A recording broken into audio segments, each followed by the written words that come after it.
Hi, எல்லாருக்கும் வணக்கம். Wake up கிச்சனுக்காக Anandhi Govindaraj பேசுகிறேன். இன்றைக்கி நாம் ஸ்பெஷலாக பார்க்க போகிறது முருங்கைக்கீரை சூப். முருங்கைக்கீரை தண்டு இருக்கு இல்லைங்களா, அந்த தண்டெல்லாம் நம்ம வேஸ்ட் பண்ணாமல் இன்றைக்கி நம்ம ஒரு முருங்கைக்கீரை சூப் பார்க்க போகிறோம். முருங்கைக்கீரையும் அந்த முத்தி போன முருங்கைக்கால்லாம் இருக்கு இல்லையா, அதையும் தான், அதை வேஸ்ட் பண்ணாமல் இன்றைக்கி ஹெல்த்தியான ஒரு சூப் பார்க்க போகிறோம். இந்த சூப்புக்கு தேவையான பொருட்கள் 2 சின்ன வெங்காயம், 2 சின்ன தக்காளி, 1 ஸ்பூன் மிளகு ஜீரக பொடி, ஒரு 4 பல்லு பூண்டு தட்டி எடுத்து வச்சுருக்கேன். இப்போ இதில் ஒரு பிடி முருங்கைக்கீரையோட அந்த ஃபுல் தண்டு, ஒரு கீரை வாங்கினோம்னா தண்டு இருக்கும் இல்லையா, அந்த எல்லா தண்டுமே க்ளீன் பண்ணி கட் பண்ணி வச்சுருக்கிறேன். அதே மாதிரி இதில் ஒரு முருங்கைக்காய் முத்தி போனது ஒன்று இருந்தது வீட்டில், அதையும் இப்போ இந்த சூப்பில் சேர்க்க போகிறேன். வாங்க இந்த சூப் எப்படி பண்ணுறதுன்னு பார்க்கலாம். இது நார்மலாக நம்ம வீட்டில் உடம்பு சரியில்லாமல் சுகர் பேஷண்ட்டு, விளையாட்டுத்துறையில் இருக்கிறவங்க எல்லாருமே இந்த சூப் குடிக்கலாம். இந்த சூப்புக்கு தேவையான பொருள், ஃபஸ்ட்டு தண்ணி விட்டுக்கிறேன். இதுக்கு எந்த தாளிப்புமே கிடையாது. அந்த முருங்கைக்கீரையோட தண்டும் முருங்கைக்காயும் இதில் போட்டுடுறேன்.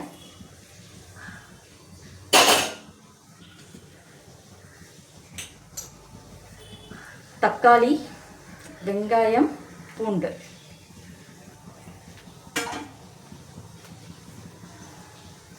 இப்போ ஸ்டவ் ஆன் பண்ணிடுறேன்.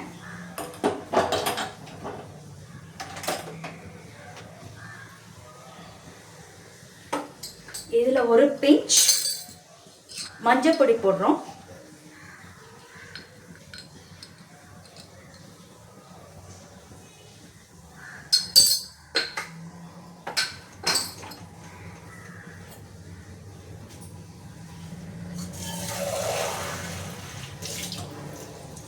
இதில் நான் 1லேருந்து 2 சொம்பு தண்ணி விட்டுருக்கேன்.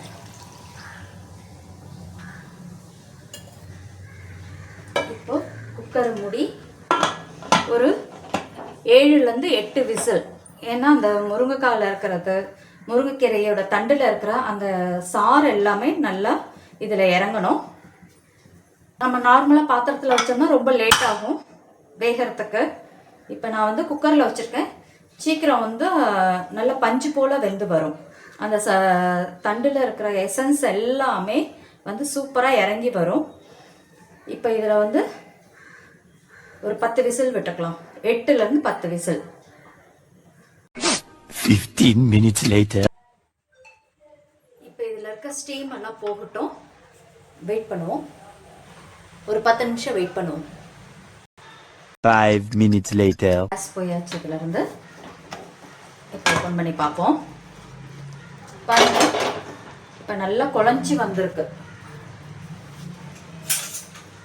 அந்த மாதிரி குழஞ்சி வந்திருக்கையில் இப்போ என்ன பண்ணணும்னா, இந்த கரண்டியால் இப்படி நல்லா இப்படி மசிச்சு விட்டோம்னா பாருங்கள்,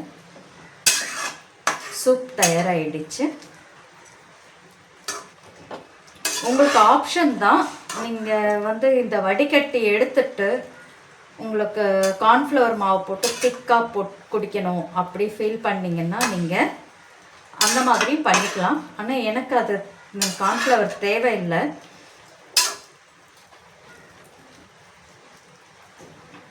நல்லா வெந்து வந்துருச்சு பாருங்க, குழஞ்சிருச்சு.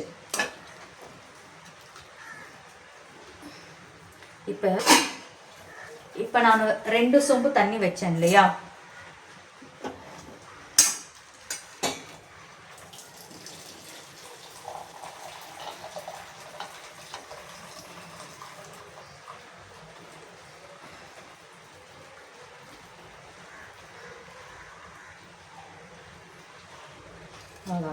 அவ்வளோதாங்க.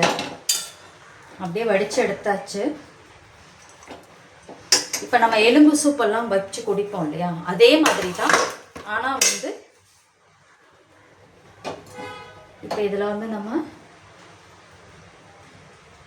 மிளகு சீரகம் பொடி பண்ண தூள் ஒரு சின்ன ஸ்பூனில் 1/2 ஸ்பூன் போட்டிருக்கேன். இதில் நம்ம வேறு எதுவுமே சேர்க்க தேவையில்லைங்க. நேச்சுரலான சூப் இது.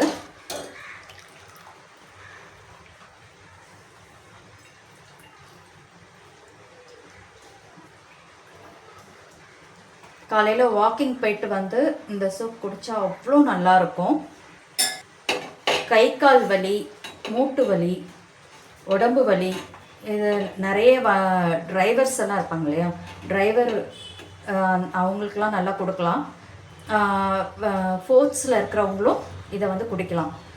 நல்ல எனர்ஜி ட்ரிங்க். நம்ம கடையில் வாங்கி நம்ம குடிக்கிறத விட நம்ம இந்த மாதிரி டெய்லி கீரை கிடச்சதுன்னா இந்த மாதிரி தண்டெல்லாம் வேஸ்ட் பண்ணாமல் டெய்லி கூட இந்த சூப் குடிக்கலாம். நீங்கள் சின்ன சேனலுக்கு எதாக இருந்தாலும் அது கொஞ்சம் ஆதரவு கொடுங்க. உங்கள் பொண்ணான கையை கொண்டு அந்த பெல்லில் தட்டிடுங்க. அவங்களுக்கு சப்ஸ்கிரைபர் 5-10 ஏறுனா அவங்க மனசு சந்தோஷப்படும். அவங்க வீடியோவும் பாருங்கள்.